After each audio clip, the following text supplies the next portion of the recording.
काही दिवसांपूर्वी एका वृत्तसंस्थेला दिलेल्या मुलाखतीत शरद पवारांमुळेच मराठा आरक्षण गेलं असा आरोप व्याख्याते लेखक नामदेवराव जाधव यांनी केले। त्यानंतर त्यांच्यावर बरीच टीका झाली, पण त्या मुलाखतीत त्यांनी काही मुद्दे उपस्थित केले, ज्यात त्यांनी 23 मार्च 1994 हा दिवस मराठ्यांसाठी काळा दिवस आहे असंही सांगितलं। कारण ह्याच दिवशी मराठ्यांचं आरक्षण ओबीसींना देण्यात आलं। त्यामुळे जर शरद पवार मराठा असते तर त्यांनी हा अन्याय मराठ्यांवर होऊ दिला नसता। त्यामुळे शरद पवार ओबीसी नेते असल्याचा दावाही जाधव यांनी केला। त्यानंतर शरद पवारांना खुद्द पत्रकार परिषद घेत आपली जात मराठा असल्याचं सांगावं लागलं। पण या सगळ्यात वारंवार 23 मार्च 1994 हा दिवस आणि त्या दिवशी निघालेल्या GR बद्दल जाणून घेण्याची उत्सुकता अनेकांना लागली। त्यामुळेच आज आपण 23 मार्च 1994 च्या GR बद्दल, त्यात नेमकं काय लिहिलंय, मराठ्यांना आरक्षण न देण्यासाठी कोणी राजकीय डाव खेळले याबद्दल जाणून घेणार आहोत। नमस्कार, मी सुप्रीम मस्कर आणि कॅमेऱ्यावर आहेत आलेख चाळके। सुरुवातीला 23 मार्च 1994 च्या GR बद्दल जाणून घेऊ। मुळात 9 एप्रिल 1965 रोजी जे आरक्षण होतं त्यात अनुसूचित जाती, जमाती, नवबौद्ध यांना 13%, ST SC यांना 60%, विमुक्त जात तसंच भटक्या जमातींना 4% आणि इतर मागासवर्ग यांना 10% असे एकूण 9 एप्रिल 1965 पासून 34% आरक्षण लागू केले। त्यानंतर 4 ऑगस्ट 1992 ला धनगर आणि वंजारा समाजाचा विमुक्त जाती आणि भटक्या जमातीत अंतर्भाव करण्यात आला। तेव्हा विमुक्त जाती आणि भटक्या जमातीचे पूर्वीच्या आरक्षणात 2% वाढवण्यात आले आणि त्यांना एकूण 6% आरक्षण देण्यात आलं। त्यानंतर 23 मार्च 1994 च्या GR नुसार SC ST आरक्षण तेवढंच ठेवण्यात आलं।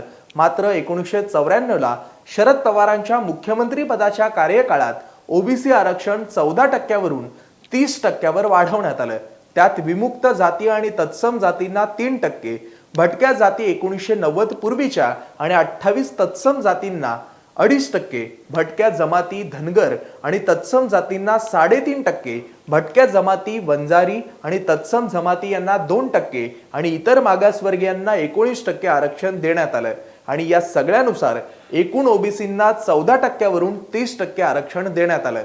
त्यामुळेच देशातील सर्व जातीतील लोकांना आरक्षणात सामावून घेण्यात आलं, पण मराठ्यांना ह्या GR मधून वगळण्यात आलं असा आरोप जाधव यांनी केला। तसंच नामदेवराव जाधव यांनी शरद पवारांवर काय आरोप केले ते सुद्धा जाणून घेऊ। जाधव म्हणतात, शरद पवारांनी मराठ्यांच्या हक्काचं आरक्षण घालवलं, कारण जे मराठे यादीत 181 क्रमांकावर होते त्यावर फुल्ली मारली गेली आणि अनुक्रमे 182 आणि 183 क्रमांकावर असणाऱ्या तेली आणि माळी यांना आरक्षणात घेतलं गेलं। मुळात ओबीसींची पहिली यादी जेव्हा तयार झाली त्यात 180 जाती होत्या, पण सुधारित यादीत 181 क्रमांकावर मराठा, 182 क्रमांकावर तेली तर 183 क्रमांकावर माळी होते। मग क्रमांक 181 गायब कसा झाला, त्यांना आरक्षणात समाविष्ट का करण्यात आलं नाही? बरं, मग 11% असणारं आरक्षण जेव्हा 14% झालं तेव्हा लेवा पाटील, लेवा कुणबी आणि लेवा पडीदार या 3 जातींचा समावेश त्यात केला। तेव्हा त्यांची कुठली कागदपत्र घेतली गेली होती? कोणते आर्थिक किंवा सामाजिक निकष सिद्ध झाले होते? शरद पवार मुख्यमंत्री असताना त्यांनी हे आरक्षण 14% वरून 27% वर नेलं। मात्र त्यावेळी मराठ्यांना डावलून तेली आणि माळी या 2 जातींचा समावेश केला आणि त्यामुळेच 23 मार्च 1994 हा मराठ्यांच्या आयुष्यातला काळा दिवस आहे। तसंच जाधव म्हणाले की शरद पवारांनी तेली आणि माळी जातींचा ओबीसी मध्ये समावेश केला, आमची त्याला काही हरकत नाही, पण मग त्यांचं शैक्षणिक, आर्थिक आणि सामाजिक मागासलेपण का पाहिलं गेलं नाही? त्यामुळेच मुळात शरद पवार मुख्यमंत्री असताना जे काही घडलं यावर आमचा आरोप नसून त्यांच्या चौकशीसाठी श्वेतपत्रिका काढावी असं नामदेवराव जाधव म्हणाले। त्यामुळेच एकंदरीत आरक्षणाच्या बाबतीत सर्व जाती जमातींच्या नेत्यांनी त्यांच्या समाजाला न्याय मिळवून दिला, पण राष्ट्रीय स्तरावर मराठा नेता म्हणून आपली ओळख सांगणाऱ्या शरद पवारांनी मराठ्यांना न्याय दिला नाही। त्यामुळे जाणीवपूर्वक शरद पवारांनी मराठ्यांना डावललं अशी टीकाही नामदेवराव जाधव यांनी केली। तसंच ओबीसी समाजाशी आमचं भांडण नाही, तर 2 समाजात तेढ निर्माण करणाऱ्या आणि तुष्टीकरणाचं राजकारण करणाऱ्यांशी आमची लढाई आहे असंही नामदेवराव जाधव यांनी सांगितलं। मुळात नामदेवराव जाधवांनी सांगितलेल्या अनेक गोष्टींचा आणि शरद पवारांच्या मराठा आरक्षणासंबंधीच्या भूमिकांचा विचार केला तर पवार मराठा आरक्षणाच्या कायम विरोधात राहिल्याचं दिसतं असं राजकीय जाणकार सांगतात। कारण अनेक वेळा त्यांनी उघडपणे मराठा आरक्षणाच्या विरोधात भूमिका घेतली आहे।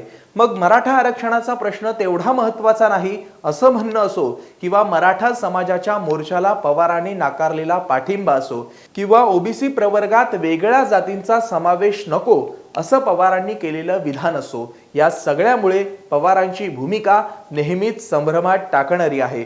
तर या संपूर्ण प्रकरणाबद्दल तुम्हाला काय वाटतं ते कमेंट करून नक्की कळवा। असेच माहितीपूर्ण व्हिडिओ पाहण्यासाठी MahaMTVच्या YouTube चॅनलला सबस्क्राईब करा आणि फेसबुक पेजला लाईक करा। धन्यवाद।